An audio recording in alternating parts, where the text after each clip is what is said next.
श्री शिवाय नमस्तुभ्यम। जय श्री कृष्णा। स्वागत है आपका हमारे YouTube चैनल प्रियंका शास्त्र ज्ञान में। सदैव बनी रहे भक्तों। आज का वीडियो बहुत ही महत्वपूर्ण है। मैं अपने समस्त YouTube परिवार के सदस्यों से विनम्र निवेदन करना चाहूँगी, वीडियो को पूरा अवश्य सुनें। आज का वीडियो थोड़ा लंबा हो सकता है, वीडियो का टाइम ज़्यादा हो सकता है, किंतु आज के वीडियो में हम आपको भगवान सत्यनारायण की कथा सुनाएंगे। यह कथा सुनने मात्र से प्राणी के सभी दुख दरिद्र दूर हो जाते हैं, ऐसा हमारे शास्त्रों में वर्णन मिलता है। भक्तों, इस कथा को हम सभी को अवश्य सुननी चाहिए। पूर्णिमा के दिन इस कथा को सुनने का विशेष महत्व है। भगवान सत्यनारायण की कथा श्रवण करने मात्र से हजारों यज्ञ करने का फल प्राप्त होता है। स्कंद पुराण के अनुसार सत्यनारायण भगवान स्वयं श्री हरि भगवान विष्णु जी का ही स्वरूप है। शास्त्रों में ऐसा वर्णन मिलता है। इस कथा को सुनने वाला पूर्णिमा के दिन या फिर आप जिस दिन सत्यनारायण भगवान की कथा अपने घर में करवाते हैं, उस दिन व्रत रखते हैं, तो आपके जीवन के सभी दुखों को भगवान श्री हरि विष्णु जी स्वयं हर लेते हैं। इस कथा की महिमा स्वयं श्री हरि भगवान विष्णु जी ने देवर्षि नारद जी को बताई। इस कलिकाल में यानी कलयुग में इस कथा को बहुत ही प्रभावशाली माना गया है।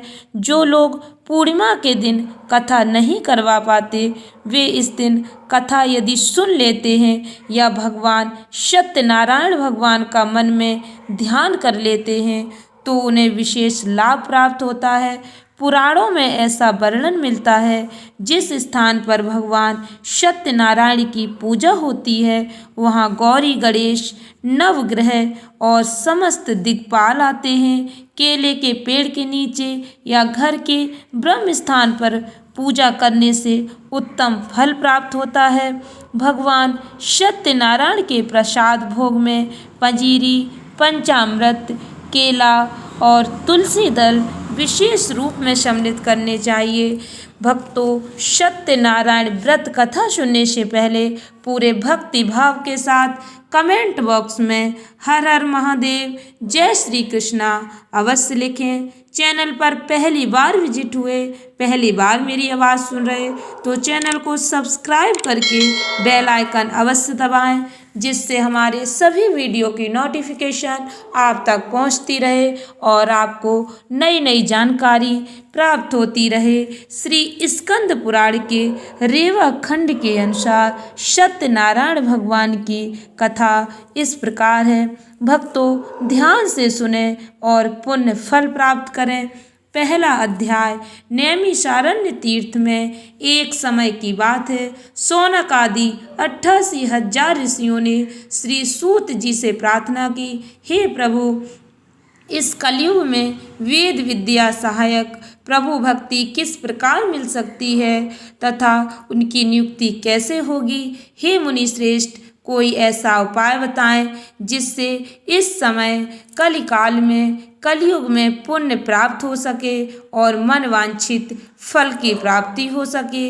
इस प्रकार की कथा सुनने की हम सब इच्छा रखते हैं। सर्व सिद्धांत के ज्ञाता सूत जी बोले, हे वैष्णवों, आप सभी ने संसार हित की बात पूछी, इसलिए मैं एक बात आप लोगों को बताऊंगा। श्रेष्ठ व्रत जिसे नारद जी ने लक्ष्मी नारायण जी से पूछा था और लक्ष्मीपति ने नारद जी से कहा था, आप सब इस पर ध्यान दें, इसे ध्यान से सुने। एक बार की बात है, योगी राज नारद जी के हित की इच्छा के लिए कई लोग मृत्युलोक में पहुँचे। यहाँ उन्होंने अनेक योनियों में सामूहिक सभी प्रयोगों को अपने कर्मों द्वारा अनेकों दुखों से पीड़ित देखा। उनके दुख को देखकर नारद जी को यह लगा, यह कैसा यत्न किया जाए जिससे निश्चित रूप से मानव के दुखों का अंत हो जाए। इसी विचार पर मनन करते हुए नारद जी विष्णु लोक में चले गए। वहाँ वह देवों के ईश नारायण की स्तुति करने लगे। हाथों में शंख चक्र गदा और पद्म थे, गले में वरमाला पहने हुए थे। स्तुति करते हुए नारद जी बोले, हे भगवान, आप अत्यंत शक्तियों से युक्त हैं, मन और वाणी भी आप में है। आपका आदि मध्य और अंत नहीं है। निर्गुण स्वरूप रचना के कारण भक्तों का दुख दूर करने वाले हैं। आपको मेरा नमस्कार है। नारद जी की स्तुति सुन विष्णु भगवान बोले, हे मुनि श्रेष्ठ, आपके मन में क्या प्रश्न है? आप किस काम के लिए पधारे हैं, उसे निसंकोच कहो। इस पर नारद मुनि ने कहा, मृत्यु लोक में अनेक योनियों में मनुष्य अपने कर्मों के द्वारा अनेकों दुख से दुखी हो रहे। हे नाथ, आप मुझ पर दया करके यह बताएं कि ये इंसान किस प्रयास से अपने दुखों से छुटकारा पा सकते हैं। श्री हरि भगवान विष्णु जी बोले, हे नारद, जो इंसान इस जगत संसार से मोह छूट जाता है, जिसका वह बात मैं आपसे कहता हूँ, उसे सुनो। स्वर्ग लोक और मृत्यु लोक दोनों में एक दुर्लभ उत्तम व्रत है जो पुण्य देने वाला है। आज मैं उसे आपसे कहता हूँ। श्री सत्य नारायण भगवान का व्रत अच्छी तरह से यदि मनुष्य पूर्ण श्रद्धा भक्ति के साथ करता है तो यहाँ भी सुख भोग कर मृत्यु पर मोक्ष प्राप्त करता है। श्री हरि के वचन सुन नारद जी बोले, उस व्रत का फल क्या है और उसका विधान क्या है? ये व्रत किस प्रकार करना चाहिए? सब कुछ विस्तार से नारद जी ने कहा। प्रभु बताइए। नारद जी की बात सुनकर श्री हरि बोले, दुख व शोक को दूर करने वाला, यह सभी स्थानों पर विजय प्राप्त करने वाला है। मानव को भक्ति और श्रद्धा के साथ श्री सत्यनारायण भगवान की पूजा धर्म परायण होकर करनी चाहिए। भक्ति भाव से नैवेद्य केले का फल, घी, दूध और गेहूं के आटे का सवाया लें। गेहूं के स्थान पर साठी का आटा, शर्करा, गुड़ लेकर सभी योग पदार्थों को समग्र कर भगवान का भोग लगाया जाता है। ब्राह्मणों सहित बंधु बांधवों को भी भोजन कराएं। उसके बाद स्वयं भोजन करें। भजन कीर्तन के साथ भगवान की भक्ति में लग जाएं। ऐसे ही सत्यनारायण भगवान का यह व्रत करने से मनुष्य की सभी मनोकामनाएं निश्चित रूप से पूर्ण होती हैं। इस कलयुग में मृत्यु लोक में मोक्ष का यही एक सरल उपाय बताया गया है। जो पूर्णिमा के दिन व्रत करके श्री सत्यनारायण भगवान की कथा सुनता है, उसके समस्त कष्ट सत्यनारायण भगवान हर लेते हैं। इति श्री सत्यनारायण व्रत का प्रथम अध्याय संपूर्ण। बोलिए सत्यनारायण भगवान की जय। दूसरा अध्याय इस प्रकार है। श्री सूत जी बोले, हे द्विजो, अब मैं पुनः पूर्व काल में जिसने इस सत्यनारायण व्रत को किया था उसे भली भांति विस्तार पूर्वक कहूँगा। रमणीय काशी नामक नगर में कोई अत्यंत निर्धन ब्राह्मण रहता था। भूख और प्यास से व्याकुल होकर वह प्रतिदिन पृथ्वी पर भटकता रहता। भगवान ने उस दुखी को देखकर वृद्ध का रूप धारण करके उस द्विज से आदर पूर्वक पूछा, हे द्विज, प्रतिदिन अत्यंत दुखी होकर तुम किस लिए पृथ्वी पर भ्रमण करते हो? हे द्विज श्रेष्ठ, यह सब बतलाओ, मैं सुनना चाहता हूँ। बोला, हे प्रभु, मैं अत्यंत दरिद्र हूँ और भिक्षा के लिए पृथ्वी पर घूमा करता हूँ। यदि मेरी इस दरिद्रता को दूर करने का आप कोई उपाय जानते हैं तो कृपा करके बतलाइए। वृद्ध बोला, हे देव, सत्यनारायण भगवान विष्णु जी अभीष्ट फल को देने वाले हैं। हे विप्र, तुम उनका उत्तम व्रत करो जिसे करने से मनुष्य सभी दुखों से मुक्त हो जाता है। व्रत के विधान को भी यत्न पूर्वक कहकर वृद्ध रूपधारी भगवान विष्णु जी वहीं पर अंतर ध्यान हो गए। वृद्ध ने जैसा कहा उस व्रत को अच्छी प्रकार से वैसे ही करूँगा। यह सोचते हुए उसे रात में नींद नहीं आई। अगले दिन प्रातःकाल उठकर सत्यनारायण का व्रत करूँगा, ऐसा संकल्प करके वह भिक्षा के लिए चल पड़ा। उस दिन भिक्षा में बहुत सा धन प्राप्त हुआ। उसी धन से उसने बंधु बांधवों के साथ भगवान सत्यनारायण का व्रत किया। इस व्रत के प्रभाव से वह श्रेष्ठ सभी दुखों से मुक्त होकर समस्त संपत्तियों से संपन्न हो गया। उस दिन से लेकर प्रत्येक महीने उसने यह व्रत किया। इस प्रकार भगवान सत्यनारायण के इस व्रत को करके वह श्रेष्ठ सभी पापों से मुक्त हो गया और उसने दुर्लभ मोक्ष पद को प्राप्त किया। हे विप्र, पृथ्वी पर जब भी कोई मनुष्य श्री सत्यनारायण भगवान का व्रत करेगा उसी समय उसके समस्त दुख नष्ट हो जाएंगे। इस प्रकार भगवान नारायण ने महात्मा नारद जी से जो कुछ कहा मैंने वह सब आप लोगों से कह दिया। आगे अब और क्या कहूँ। हे मुनि, इस पृथ्वी पर उससे सुने हुए इस व्रत को किसने किया, हम सब यह सुनना चाहते हैं। उस व्रत पर हमारी श्रद्धा और अधिक हो रही है। श्री सूत जी बोले, हे ऋषियों, पृथ्वी पर जिसने यह व्रत किया उसे आप लोग सुने। एक बार वह द्विज श्रेष्ठ अपनी धन संपत्ति के अनुसार बंधु बांधवों तथा परिवारजनों के साथ व्रत करने के लिए उद्यत हुआ। इसी बीच एक लकड़हारा वहां आया और लकड़ी बाहर रखकर उस ब्राह्मण के घर गया। प्यास से व्याकुल वह उसको व्रत करता हुआ देख प्रणाम करके उससे बोला, हे प्रभु, आप यह क्या कर रहे हैं? इसके करने से किस फल की प्राप्ति होगी? विस्तार पूर्वक मुझसे कहिए। विप्र ने कहा, यह सत्यनारायण भगवान का व्रत है जो सभी मनोरथों को प्रदान करने वाला है। उसी के प्रभाव से मुझे यह सब महान धन धान्य आदि प्राप्त हुआ है। जल पीकर प्रसाद ग्रहण करके वह नगर को चला आया। सत्यनारायण देव के लिए मन से ऐसा सोचने लगा कि आज लकड़ी बेचने से जो धन प्राप्त होगा उसी धन से भगवान सत्यनारायण का श्रेष्ठ व्रत करूंगा। इस प्रकार मन से चिंतन करता हुआ लकड़ी को मस्तक पर रखकर उस सुंदर नगर में गया जहाँ धन संपन्न लोग रहते थे।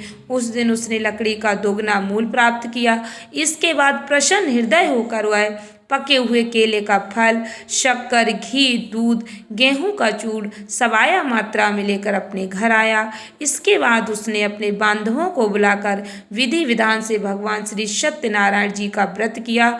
उस व्रत के प्रभाव से वह धन पुत्र से संपन्न हो गया और इस लोक में अनेकों सुखों का उपभोग करके अंत में वैकुंठ लोक को चला गया।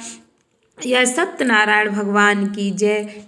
सत्यनारायण भगवान की कथा का दूसरा अध्याय पूर्ण हुआ। तीसरा अध्याय। श्री सूत जी बोले, श्रेष्ठ मुनियों, अब मैं पुनः आगे की कथा कहूँगा, आप लोग ध्यान से सुने। प्राचीन काल में उल्का मुख नाम का एक राजा था। वह जितेंद्रिय, सत्यवादी तथा अत्यंत बुद्धिमान था। वह विद्वान राजा प्रतिदिन देवालय जाता और धन देकर संतुष्ट करता। कमल के समान मुख वाली उसकी धर्मपत्नी शील, विनय, सौंदर्य आदि गुणों से संपन्न पति परायणा थी। राजा एक दिन अपनी धर्मपत्नी के साथ भद्रशिला नदी के तट पर श्री सत्यनारायण का व्रत कर रहा था। उसी समय व्यापार के अनेक प्रकार की पुष्कल धनराशि से संपन्न एक साधु नाम का बनिया वहां आया। भद्रशिला नदी के तट पर नाव को स्थापित कर वह राजा के समीप गया और राजा को उस व्रत में दीक्षित देकर विनय पूर्वक पूछने लगा। साधु ने कहा, राजन, आप भक्ति युक्त चित्त से यह क्या कर रहे हैं? कृपया यह सब मुझे बताइए। इस समय मैं सब सुनना चाहता हूँ। राजा की बात सुनकर राजा बोले, हे साधु, पुत्र आदि की प्राप्ति की कामना से अपने बंधु बांधवों के साथ में अतुल तेज संपन्न भगवान विष्णु जी का व्रत पूजन कर रहा हूँ। ऐसा सुनकर साधु ने आदर पूर्वक कहा, राजन, इस विषय में आप मुझे सब कुछ विस्तार से बतलाइए। आपके कथन अनुसार मैं व्रत एवं पूजन करूँगा। मुझे भी संतान चाहिए, इससे अवश्य ही संतान प्राप्ति होगी। ऐसा विचार कर वह व्यापार से निवृत्त हो आनंद पूर्वक अपने घर आया। उसने अपनी भार्या से संतति प्रदान करने वाले सत्य व्रत को विस्तार पूर्वक बताया तथा जब मुझे संतति प्राप्ति होगी तब मैं इस व्रत को करूँगा। इस प्रकार उस साधु ने अपनी भार्या लीलावती से कहा। एक दिन उसकी लीलावती नाम की सती साध्वी भार्या पति के साथ आनंद चित्त से ऋतुकालीन धर्माचरण में प्रवृत्त हुई और भगवान श्री सत्यनारायण की कृपा से उसकी भार्या गर्भवती हुई। 10वें महीने में उससे कन्या रत्न की उत्पत्ति हुई और वह शुक्ल पक्ष के चंद्रमा की भांति दिन प्रतिदिन बढ़ने लगी। उस कन्या का नाम कलावती रखा रखा गया। इसके बाद एक दिन लीलावती ने अपने स्वामी से मधुर वाणी में कहा, आप पूर्व में संकल्पित श्री सत्यनारायण के व्रत को क्यों नहीं कर रहे? साधु बोला, प्रिय, इसके विवाह के समय व्रत करूंगा। इस प्रकार अपनी पत्नी को भली भांति आश्वस्त कर वह व्यापार करने के लिए नगर की ओर चला गया। इधर कन्या कलावती पिता के घर में बढ़ने लगी। तदनुसार धर्मज्ञ साधु ने नगर में सखियों के साथ क्रीड़ा करती हुई अपनी कन्या को विवाह योग देखकर आपस में मंत्रणा करके कन्या के विवाह के लिए श्रेष्ठ वर का अन्वेषण करने को कहा। ऐसा दूत से कहकर शीघ्र ही उसे भेज दिया। उसकी आज्ञा प्राप्त करके दूत कांचन नामक नगर में गया। वहां से एक वणिक का पुत्र लेकर आया। उस साधु ने उस वणिक के पुत्र को सुंदर और गुणों से संपन्न देखकर अपनी जाति के लोगों तथा बंधु बांधवों के साथ संतुष्ट चित्त हो विधि विधान से वणिक पुत्र के हाथ में कन्या का दान कर दिया। उस समय वह साधु बनिया दुर्भाग्यवश भगवान का वह उत्तम व्रत करना भूल गया। पूर्व संकल्प के अनुसार विवाह के समय में व्रत न करने के कारण भगवान उस पर रुष्ट हो गए। कुछ समय के पश्चात अपने व्यापार कर्म में कुशल वह साधु बनिया काल की प्रेरणा से अपने दामाद के साथ व्यापार करने के लिए समुद्र के समीप स्थित रत्नसारपुर नामक सुंदर नगर में गया और अपने श्री संपन्न दामाद के साथ वहां व्यापार करने लगा। उसके बाद वे दोनों राजा चंद्रकेतु के रमणीय उस नगर में गए। उसी समय भगवान श्री सत्यनारायण ने उसे भ्रष्ट प्रतीक देखकर इसे दारुण कठिन और महान दुख प्राप्त होगा यह शाप दे दिया। एक दिन एक चोर राजा चंद्रकेतु के धन को चुराकर वहीं आया जहां दोनों वणिक स्थित थे। वह अपने पीछे दौड़ते हुए दूतों को देखकर भयभीत चित्त से धन वहीं छोड़कर शीघ्र ही छिप गया। इसके बाद राजा के दूत वहां गए जहां वह साधु वणिक था। वहां राजा के धन को देखकर वे दूत उन दोनों वणिक पुत्रों को बांध कर ले आए और हर्षपूर्वक दौड़ते हुए राजा से बोले, प्रभु, हम दो चोर पकड़ लाए हैं, इन्हें देकर आप आज्ञा दें। राजा की आज्ञा से दोनों शीघ्र ही दृढ़तापूर्वक बांधकर बिना विचार किए महान कारागार में डाल दिए गए। भगवान सत्यदेव की माया से किसी ने उन दोनों की बात नहीं सुनी और राजा चंद्रकेतु ने उन दोनों का धन भी ले लिया। भगवान के शाप से बड़े के घर में उसकी भार्या भी अत्यंत दुखित हो गई और उनके घर में सारा का सारा जो धन था वह चोरों ने चुरा लिया। लीलावती शारीरिक तथा मानसिक पीड़ाओं से युक्त भूख और प्यास से दुखी हो अन्न की चिंता से दर दर भटकने लगी। कलावती कन्या भी भोजन के लिए इधर उधर प्रतिदिन घूमने लगी। एक दिन भूख से पीड़ित कलावती एक के घर गई। वहां जाकर उसने श्री सत्यनारायण के व्रत पूजन को देखा। वहां बैठकर उसने कथा सुनी और वरदान मांगा। उसके बाद प्रसाद ग्रहण कर वह कुछ रात होने पर घर गई। माता ने कलावती कन्या से प्रेम पूर्वक पूछा, पुत्री, रात में तू कहाँ रुक गई थी? तुम्हारे मन में क्या है? कलावती कन्या ने तुरंत माता से कहा, माँ, मैंने एक घर में मनोरथ प्रदान करने वाला व्रत देखा है। कन्या की उस बात को सुनकर वह वणिक की भार्या व्रत करने को उद्यत हुई और प्रसन्न मन से उस साध्वी ने बंधु बांधवों के साथ भगवान श्री सत्यनारायण का व्रत किया। इस प्रकार प्रार्थना की, भगवान, आप हमारे पति एवं जामाता के अपराध को क्षमा करें। वे दोनों अपने घर शीघ्र आ जाएं। इस व्रत से भगवान सत्यनारायण पुनः संतुष्ट हो गए तथा उन्होंने नृपश्रेष्ठ चंद्रकेतु को स्वप्न में कहा, नृपश्रेष्ठ प्रातःकाल दोनों वणिकों को छोड़ दो और वह सारा धन भी दे दो जो तुमने उनसे समय ले लिया है, अन्यथा राज, धन एवं पुत्र सहित मैं तुम्हारा सर्वनाश कर दूंगा। राजा से स्वप्न में ऐसा कहकर भगवान सत्यनारायण अंतर्ध्यान हो गए। इसके बाद प्रातःकाल राजा ने अपने सभासदों के साथ सभा में बैठकर अपना स्वप्न लोगों को बताया और कहा, दोनों बंदी वणिक पुत्रों को शीघ्र ही मुक्त कर दो। राजा की ऐसी बात सुनकर राजपुरुष दोनों महाजनों को बंधन मुक्त करके राजा के सामने लाकर विनय पूर्वक बोले, महाराज, बेड़ी बंधन से मुक्त करके दोनों वणिक पुत्र लाए गए। इसके बाद दोनों महाजन नृपश्रेष्ठ चंद्रकेतु को प्रणाम करके अपने पूर्व वृत्तांत का स्मरण करते हुए भय विह्वल हो गए और कुछ बोल न सके।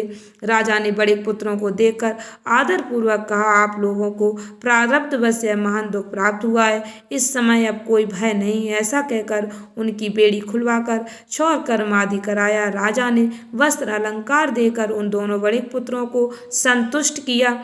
तथा सामने बुलाकर वाणी द्वारा अत्यधिक आनंदित किया।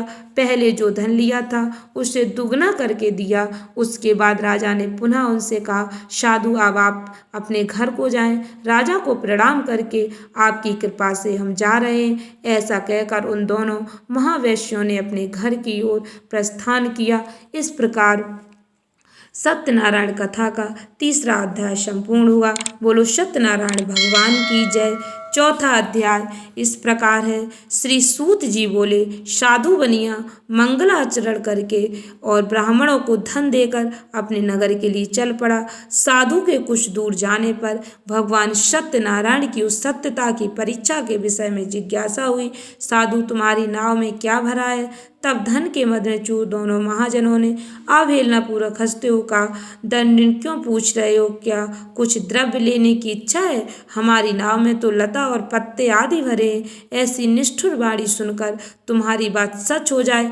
ऐसा कहकर दंडी सन्यासी को रूप धारण किए हुए भगवान कुछ दूर जाकर समुद्र के समीप बैठ गए। दंडी के चले जाने पर नित्य क्रिया करने के पश्चात उतराई हुई जल में ऊपर की ओर उठ हुई नौका को देखकर साधु अत्यंत आश्चर्य में पड़ गया और नाव में लता और पत्ते देखकर मूर्छित हो पृथ्वी पर गिर पड़ा। सचेत होने पर बड़े पुत्र चिंतित हो गया। तब उसके दामाद ने इस प्रकार कहा, आप शोक क्यों करते हैं? दंडी ने साफ दे दिया है। इस स्थिति में वे ही चाहें तो सब कुछ कर सकते हैं, इसमें संशय नहीं आता। उन्हीं की शरण में हम चले, वहीं मन की इच्छा पूर्ण होगी।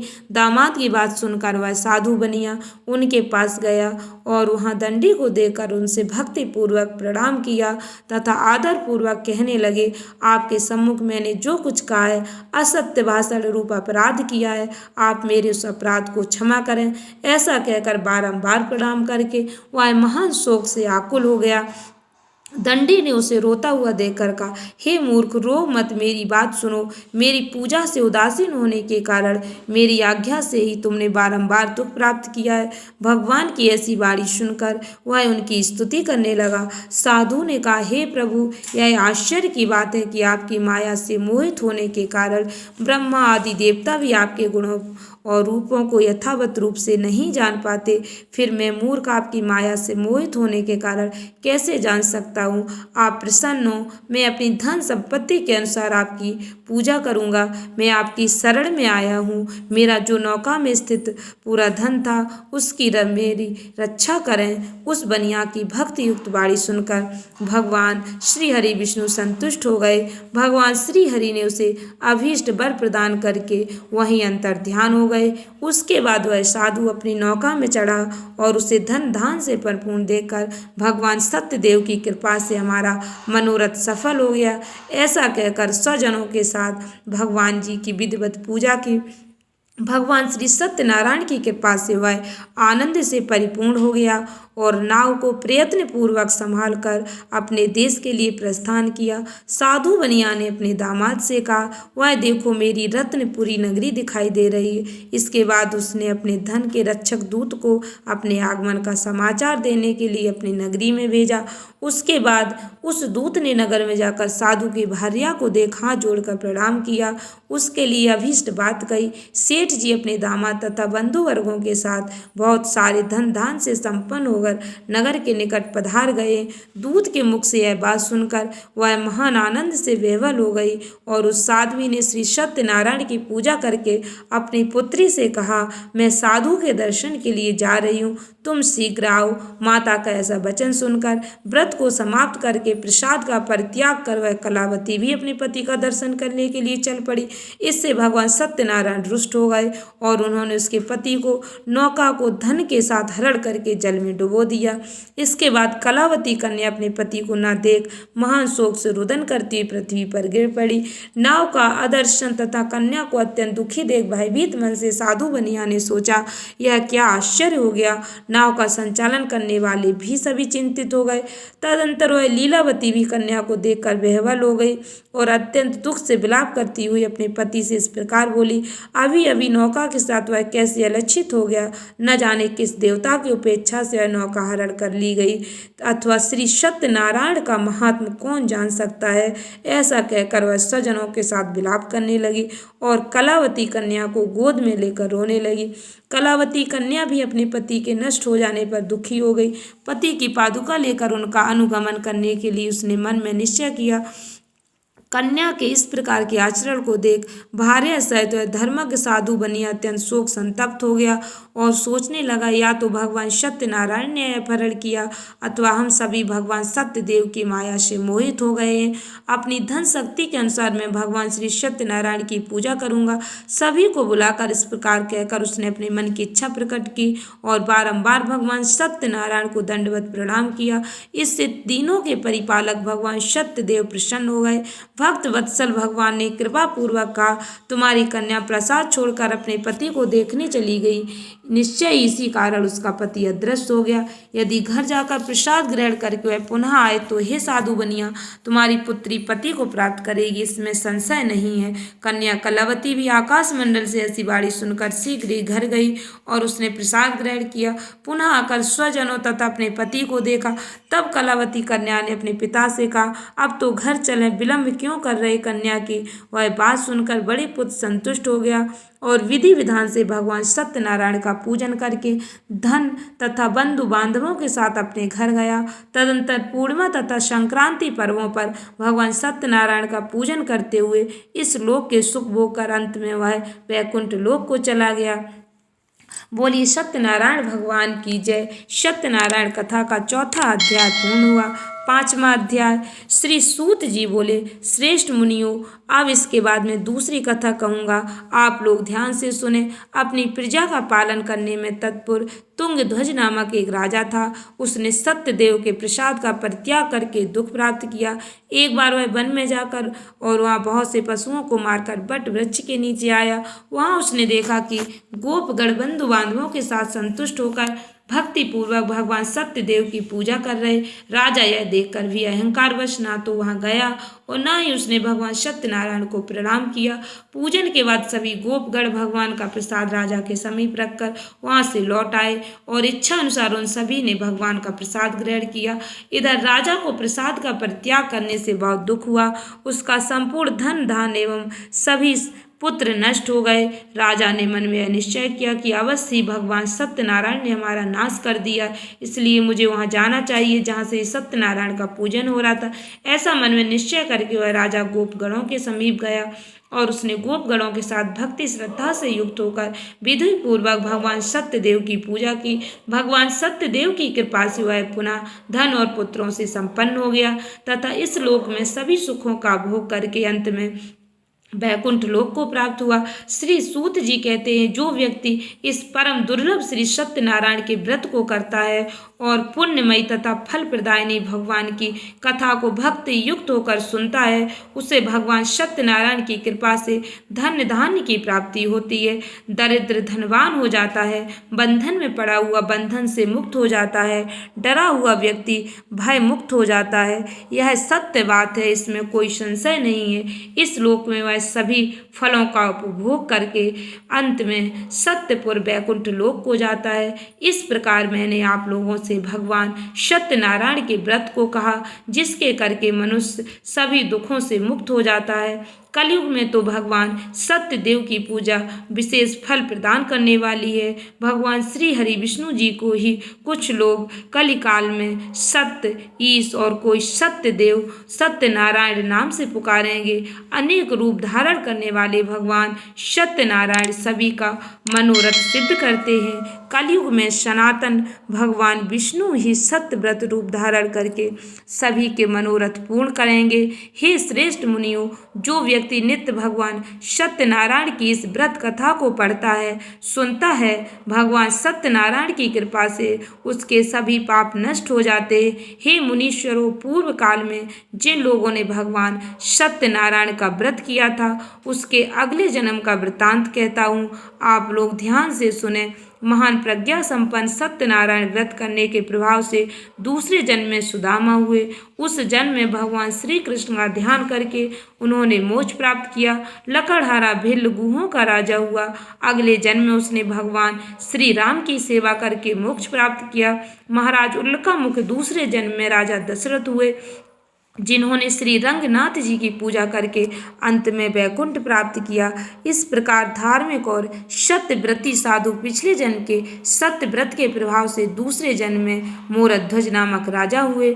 उसने आरे से चीरकर अपने पुत्र की आदि देह भगवान श्री हरि विष्णु को अर्पित करके मोक्ष प्राप्त किया। महाराजा तुंगध्वज जन्मांतर में स्वयंभू मनु हुए और भगवत संबंधी संपूर्ण कार्यों का अनुष्ठान करके वैकुंठ लोक को प्राप्त हुए। जो गोप गण थे वे सब जन्मांतर में ब्रजमंडल में निवास करने वाले गोप हुए और सभी राक्षसों का संहार करके उन्होंने भी भगवान का शाश्वत धाम गोलोक प्राप्त किया। इस प्रकार श्री स्कंद पुराण के अंतर्गत रेवा खंड में वर्णित श्री सत्यनारायण व्रत कथा का यह 5वां अध्याय पूर्ण हुआ। बोलो सत्यनारायण भगवान की जय। आशा करती हूँ वीडियो अच्छी लगी होगी, वीडियो उपयोगी लगी हो तो अधिक से अधिक भक्तों को शेयर अवश्य करें। मैंने ये व्रत कथा अपने भक्तों को, अपने YouTube चैनल से जुड़े सभी परिवार के सदस्यों को इसलिए सुनाई कि पूर्णिमा के दिन सभी लोग यह कथा सुनकर पुण्य फलों को प्राप्त करें। धन्यवाद भक्तों। श्री शिवाय नमस्तुभ्यम।